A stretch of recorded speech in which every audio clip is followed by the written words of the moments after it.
All right, let's take a look at our lesson today. We're going to look in more detail on implicit relations, like when we do implicit differentiation. Remember that from a bit ago? Remember related rates and all that fun? Yes, these aren't related rates. I'm just saying this is the concept that we learned back then, implicit differentiation. So we're going to, just kind of take a look at this in relation to the material we've been working on, like concavity and increase, decrease, and all those things.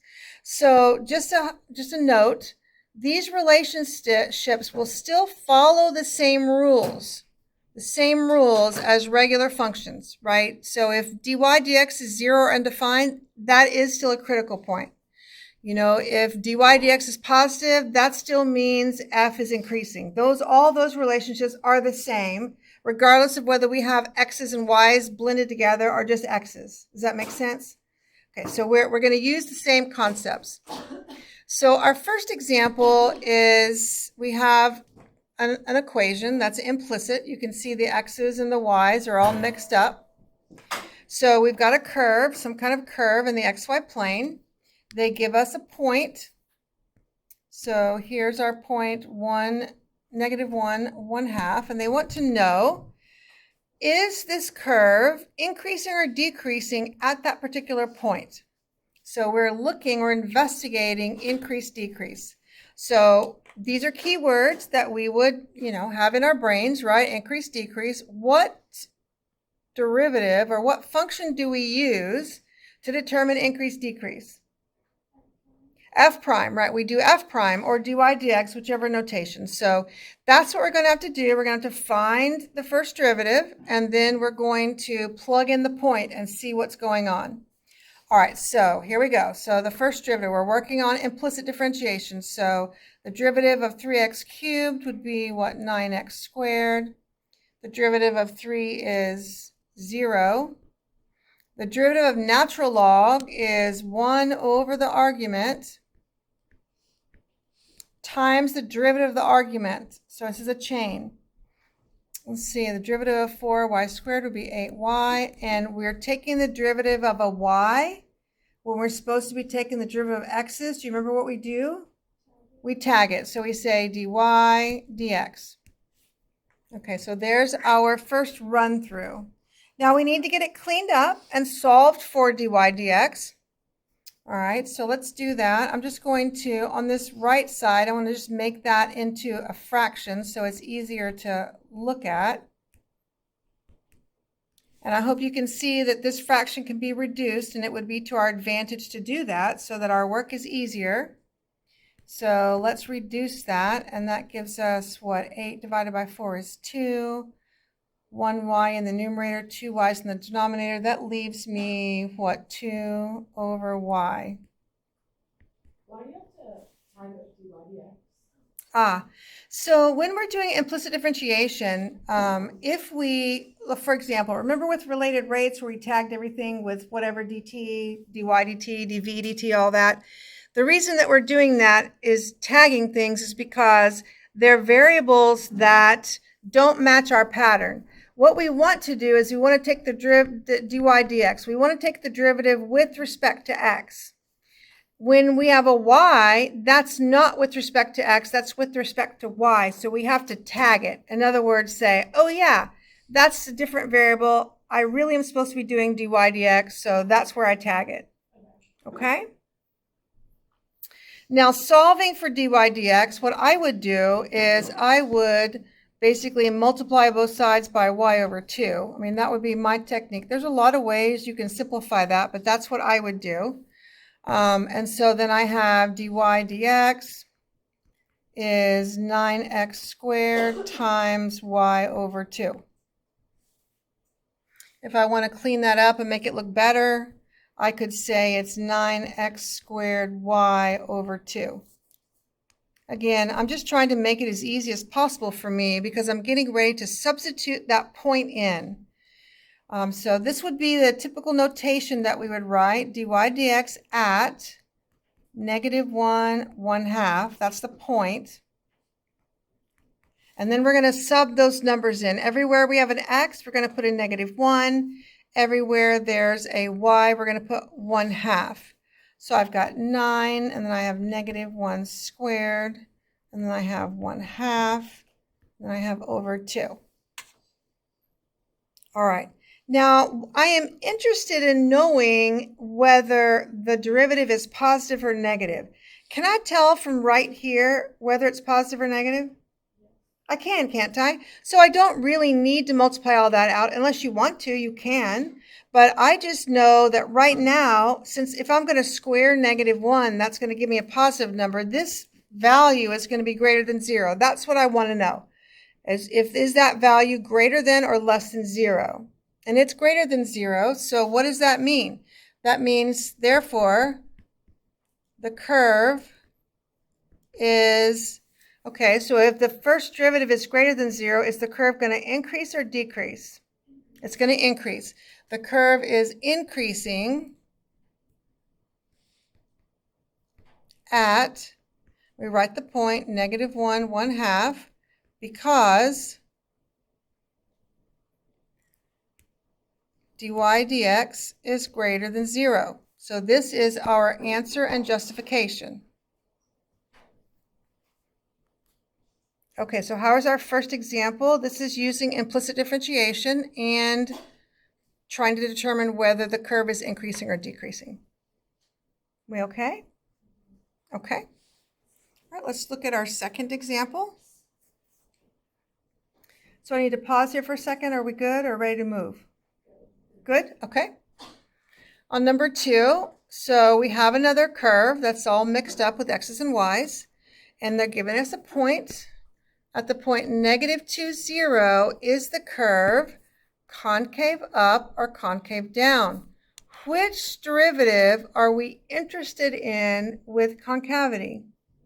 The second derivative. I really need to find the second derivative. Okay, so we got a little bit of work ahead, which is fine. So we're going to take this equation right here, and we're going to find the first derivative. So the derivative of x squared is 2x. The derivative of -3 is 0. The derivative of e to the y is e to the y. And then what do I have to do? I have to tag it, dy dx, because it's not an x, it's a y. So solving, which we should go ahead and do, so dy dx is 2x over e to the y. There's our first derivative. Okay.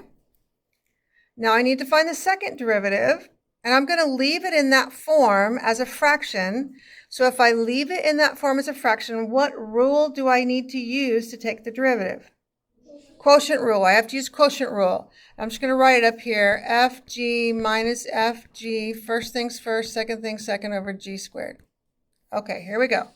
So I've got d2y over dx2, because that's how that kind of a notation works with a second derivative. Remember, it's the top 2 is by the d, like the second derivative, and the bottom 2 is by the x, because it's with respect to x for the second time, if you think about it that way. So, all right, so here we go. So if you recall, we got to take the derivative of the numerator of the top, which is 2, copy paste the denominator, minus, copy paste the numerator, take the derivative of the denominator, the derivative of e to the y is e to the y, dy dx, all over the denominator, or the bottom, squared. And that's my first run through. Now, do you think it's okay for me to leave the dy dx there? It is not okay for me to leave the dy dx there. Do I know what dy dx is? I do, right? I know what it is. It's right here. So yes, I hate to, remind you, but you have to replace it with what it actually is. You can't just leave it like dy dx.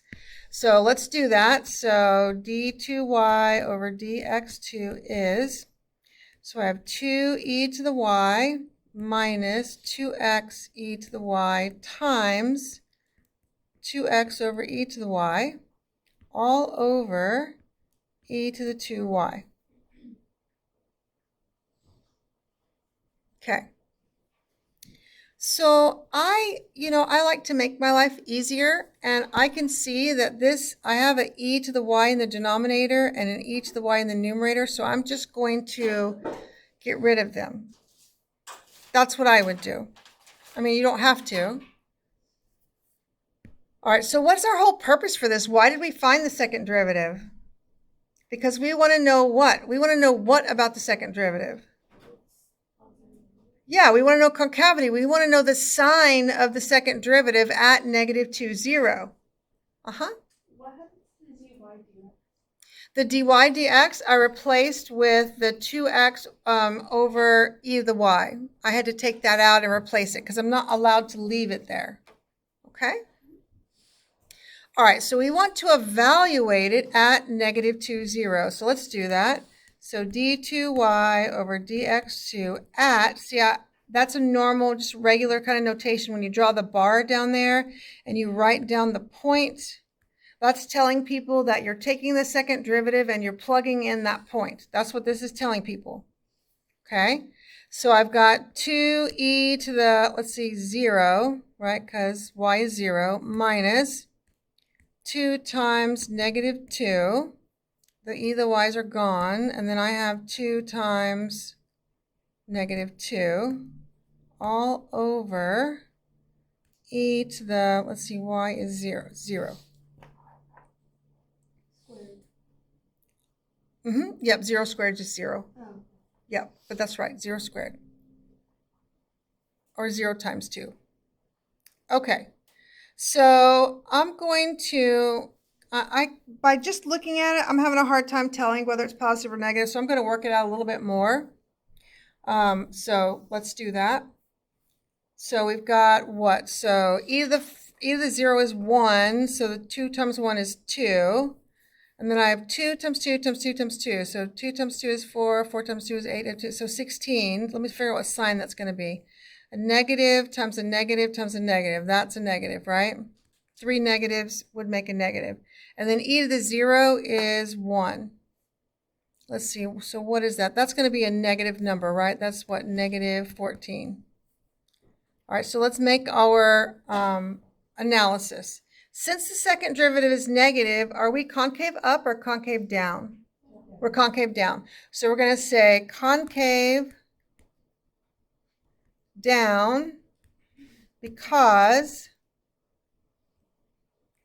the second derivative, d2y over dx2, is less than 0.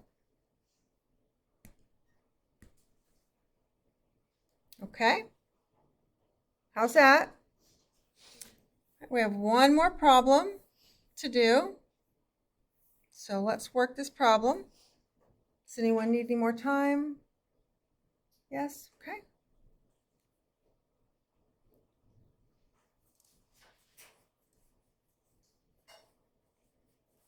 So these concepts that I'm talking about, the concepts of concavity and increase, decrease, we will see those on the assessment coming up, but we won't see it like this with implicit differentiation and that together. Does that make sense? Although really, it's not bad. They're both review topics, right? We're just blending 2 review topics together, is all. Okay, so let's take a look at our last question. And look how nice they were. They went ahead and gave us the first and second derivative. That's kind of nice. Otherwise, we would have had to have done all that. All right, so consider the curve, and they give that to us in the xy plane. It is known that, and they tell us what the first and second derivative are. It's very nice. At the point 0, 1 on the curve, is the point a relative max, relative min, or neither? Justify.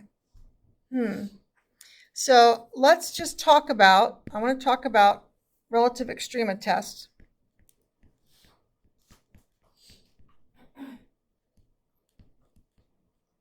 Okay, can somebody name me one relative extrema test?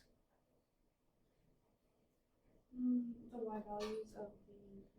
Ah, that's a candidate's test. That's candidates. That goes for absolute extrema. That's a good test, but it's for absolute. First derivative test. We have the first derivative test. And in the first derivative test, what do we need to know? We have prime changes sign. Yep, we need to know when f prime changes signs. That's what we need to know. Is there going to be any way I'm going to be able to tell whether this thing changes signs or not? With an x and a y? No, not really. Not really. So our favorite relative extrema test we can't use. Okay, because I mean, how would we even do that with both an x and a y in there? That doesn't seem possible. What is another test that we use for relative extrema?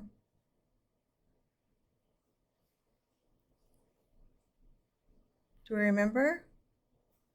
No? Yes, second derivative test. Absolutely. Second derivative test.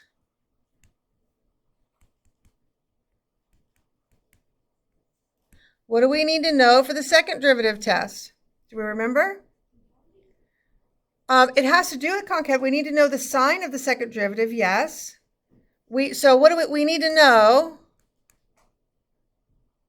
Gosh, if I could spell. We need to know when f prime equals 0, and we need to know the sign of f double prime. That's what we need to know for that test. Okay?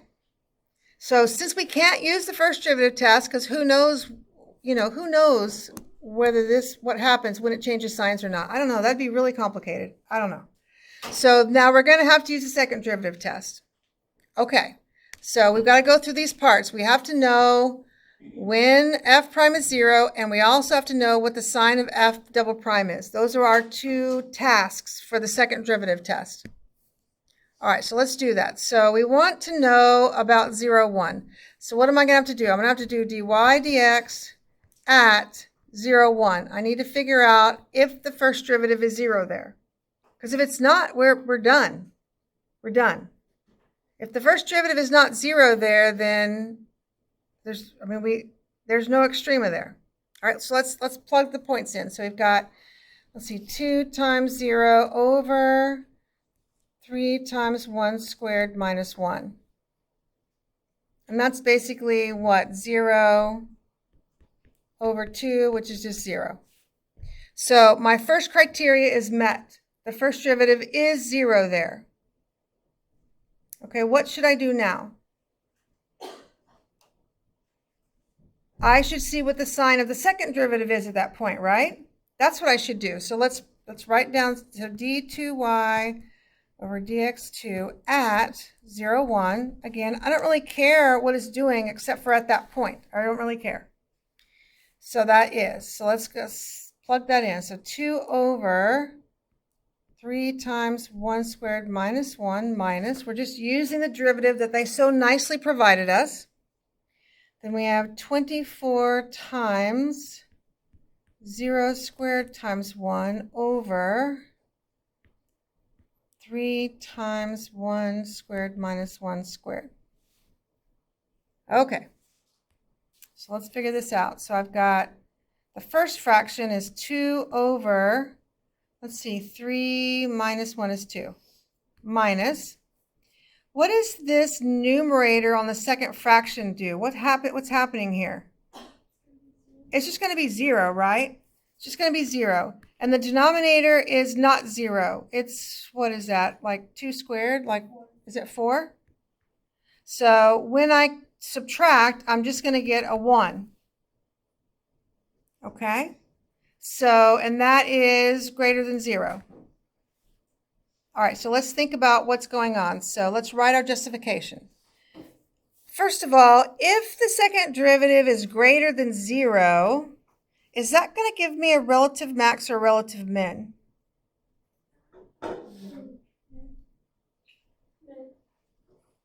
Yeah, because if it's greater than 0, then it's concave up, right? And if it's concave up, then I'm going to have a relative min there. Okay, so we're going to say a relative min at, our point is, and let me write at 0, 1, because, now we have to write all the parts of the second derivative test, because dy dx at 0, 1 equals 0, and d2y over dx2 at 0, 1 is greater than 0.